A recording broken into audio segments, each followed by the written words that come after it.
ఇప్పుడు అయిన తర్వాత పవన్ కు మరో భారీ షాక్, డిప్యూటీ సీఎంగా లోకేష్. వివరాలు వీడియోలో తెలుసుకుందాం. వీడియో పూర్తిగా చూడండి, అప్పుడే కంప్లీట్ ఇన్ఫర్మేషన్ అయితే తెలుస్తుంది. అలాగే చాలా మంది వీడియోస్ చూస్తున్నారు కానీ సబ్స్క్రైబ్ చేసుకోవడం లేదు, దయచేసి సబ్స్క్రైబ్ చేసుకోండి. ప్రభుత్వం నుంచి వచ్చే లేటెస్ట్ అప్డేట్స్ అన్ని కూడా ఎప్పటికప్పుడు మన ఛానల్ ద్వారా మీకు తెలియచేయడం జరుగుతుంది. అలాగే వీడియోని లైక్ చేశారంటే మరింత మందికి సమాచారం చేరుతుంది. ఇంకా వివరాల్లోకి వెళ్ళిపోదాం. ఆంధ్రప్రదేశ్ రాష్ట్రంలో AP deputy CM Pawan Kalyan మాటలను ఎవరూ లెక్క చేయడం లేదా? తిరుపతిలో వైకుంఠ ఏకాదశి టికెట్లు జారీ సందర్భంగా జరిగిన తొక్కిసలాట ఘటనలో డిప్యూటీ సీఎం చేసిన డిమాండ్ను పట్టించుకున్న నాదుడే లేడా అన్నది ప్రస్తుతం ఏపీలో ఆసక్తికర చర్చకు కారణంగా మారింది. పవన్ ఆదేశాలు బేఖాతరు చేసిన టీటీడీ అధికారులు పవన్ కళ్యాణ్ షిప్ సీజ్ చేసిన ఘటన తర్వాత అది ఏ విధంగా బూమరాంగ్ అయిందో అదే తరహాలో తిరుపతిలో తొక్కిసలాట ఘటనలో కూడా మృతుల ఇళ్లకు వెళ్లి మరీ టీటీడీ అధికారులు సారీ చెప్పాలన్న డిప్యూటీ సీఎం పవన్ కళ్యాణ్ ఆదేశాలు టీటీడీ బోర్డుతో సహా ఉన్నతాధికారులు ఎవరూ పట్టించుకోలేదని, ఆయన ఆదేశాలను బేఖాతరు చేశారన్న చర్చ అయితే కనుక ప్రధానంగా కొనసాగుతోంది. ఇక వైకుంఠ ఏకాదశి దర్శనం టోకెన్ల కోసం నిలబడి తొక్కిసలాటలో ప్రాణాలు కోల్పోయిన 6 కుటుంబాలను ఇళ్లకు వెళ్లి పరామర్శించి వారి కుటుంబాలకు క్షమాపణ చెప్పాలని పవన్ కళ్యాణ్ పేర్కొన్నప్పటికీ టీటీడీ చైర్మన్ బీఆర్ నాయుడుతో పాటు బోర్డు సభ్యులు కానీ, ఈవో లేదా జేఈఓ కానీ లేదా వారి కుటుంబ సభ్యుల వద్దకు వెళ్లి నేరుగా క్షమాపణలు చెప్పి పరామర్శించలేదు. ఇక పవన్ కళ్యాణ్ తిరుపతి రుయా ఆసుపత్రిలో ఘటనను ఉద్దేశించి మాట్లాడుతూ టీటీడీ ఈవో జేఈఓ మధ్య విభేదాలు ప్రమాదానికి కారణమని వ్యాఖ్యలు చేశారు. అయినప్పటికీ వారిద్దరిపైన కూడా ఇప్పటి వరకు ఎటువంటి చర్యలు చంద్రబాబు ప్రభుత్వం తీసుకోలేదు. ఇక జనసేన సానుభూతిపరుడిగా ముద్రపడిన డీఎస్పీ రమణ కుమార్ను చంద్రబాబు సస్పెండ్ చేయడం పవన్ కళ్యాణ్ మాటను లైట్ తీసుకుంటున్నారంటున్నారు. ఇక అలాగే పవన్ కళ్యాణ్కి ప్రాధాన్యత తగ్గుతుందనే చర్చ జరిగేలా చేస్తోంది. ఇక టీటీడీ చైర్మన్ అయితే క్షమాపణలు చెప్పారు కానీ పవన్ ఆదేశించినట్లు కాదంటున్నారు. మృతుల కుటుంబాల వద్దకు వెళ్లి పవన్ పరామర్శించుకున్నా కనీసం బహిరంగ క్షమాపణ అయినా ఈవో జేఈఓ చేయలేదు.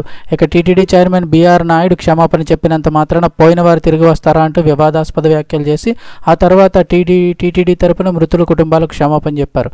ఇక AP deputy CM Pawan Kalyan ఆదేశాలు ఎవరూ లెక్కలోకి తీసుకోకపోవడం ఇప్పుడు ఏపీలో ఆసక్తికర చర్చకైతే కారణమవుతోంది. ఇదే సమయంలో నారా లోకేష్ కీలక వ్యాఖ్యలు అయితే చేశారు. నారా లోకేష్ కీలక వ్యాఖ్యలు చేయడం జరిగింది. తిరుపతి ఘటనలో పవన్ చేసిన వ్యాఖ్యలపై టీడీపీకి ఎటువంటి సంబంధం లేదని వ్యాఖ్యానించారు. తిరుపతి తొక్కిసలాట ఘటనలో పవన్ టీటీడీ బోర్డు అధికారులు క్షమాపణ చెప్పాలని డిమాండ్ చేశారు. తొలుత విభేదించిన చైర్మన్ ఆ తర్వాత క్షమాపణ చెప్పారు. పవన్ కోరిన విధంగా బాధితుల వద్దకు వెళ్లి బోర్డు సభ్యులు పరిహార చెక్కులు అందించారు. కాగా పవన్ చేసిన క్షమాపణ డిమాండ్తో టీడీపీకి ఎటువంటి సంబంధం లేదని లోకేష్ చేసిన వ్యాఖ్యలు ఇప్పుడు కూటమిలో హాట్ టాపిక్గా మారాయంటున్నారు. మరోపక్క లోకేష్ను డిప్యూటీ సీఎం చేయాలంటూ టీడీపీ నేతల నుంచి డిమాండ్ వినిపిస్తోంది. ప్రస్తుతం పవన్ డిప్యూటీ సీఎంగా ఉన్నారు. మిత్రపక్ష పార్టీ అధినేతగా పవన్కు మాత్రమే డిప్యూటీ సీఎం హోదా కొనసాగిస్తున్నారు. కాగా ఇదే సమయంలో టీడీపీ నుంచి లోకేష్కు ప్రమోషన్ కోసం పార్టీ నేతలు ప్రతిపాదనలు చేస్తున్నారు. ఈ క్రమంలోనే పవన్ చేసిన డిమాండ్తో తమ పార్టీకి సంబంధం లేదంటూ లోకేష్ చేసిన వ్యాఖ్యలు వైరల్ అవుతున్నాయి. ఇటీవల వైకుంఠ ఏకాదశి సమయంలో తిరుపతిలో తొక్కిసలాట జరిగి 6 భక్తులు మరణించారు. ఈ ఘటన వేళ పవన్ సీరియస్గా అయితే స్పందించారు. ఇక లోకేష్ బాబే మా డిప్యూటీ సీఎం, ఇది ఫిక్స్ అంటూ టీడీపీ మైండ్ గేమ్ ఆడుతుందని కొంతమంది అంటున్నారు. రోజురోజుకి అధికమవుతోందని. చంద్రబాబు కేబినెట్లో తెలుగుదేశం పార్టీ జాతీయ ప్రధాన కార్యదర్శి, మానవ వనరుల అభివృద్ధి శాఖ మంత్రి నారా లోకేష్ను ఉప ముఖ్యమంత్రి చేయాలంటూ గళమెత్తే నాయకుల సంఖ్య రోజురోజుకి పెరుగుతోంది.